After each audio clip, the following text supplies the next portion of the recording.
बिस्मिल्लाहिर्रहमानिर्रहीम। अस्सलामुअलैकुम। अवां ॾिसी रहिया आहियो जीजलमार न्यूज़ HD। ख़बर शामिल कयूं था। संजोरो खां रिपोर्ट कर रहे हैं गुलाम मुर्तज़ा खोरखानी। सागड़ ज़िले में जानवरनि जी बीमारी लंपी स्किन वायरस का बचा लाइ लाइव स्टॉक खाते पर माल जी वैक्सीनेशन मुहिम शुरू की वई है।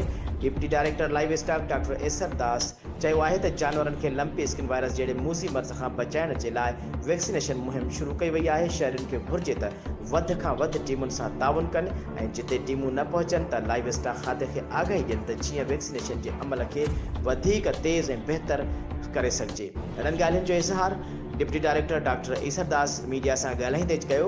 हुन जो वधीक चवणु हो त असां वटि वॾे तइदाद में माल खे लंपी स्किन वायरस बीमारी खां बचा लाइ वैक्सीन पहुची चुकी आहे, जॾहिं त माल में वैक्सीनेशन लाइ ज़िले सांगड़ में 35 सेंटर क़ाइमु कया विया आहिनि जिते वैक्सीन मौजूदु हूंदी। जॾहिं त मुख़्तलिफ़ टीमूं बि ॻोठनि में वञी जानवरनि खे वैक्सीन कंदियूं त जीअं जानवर उन बीमारी खां बची सघनि। उन वधीक चयो त बीमारी जानवरनि खे वैक्सीन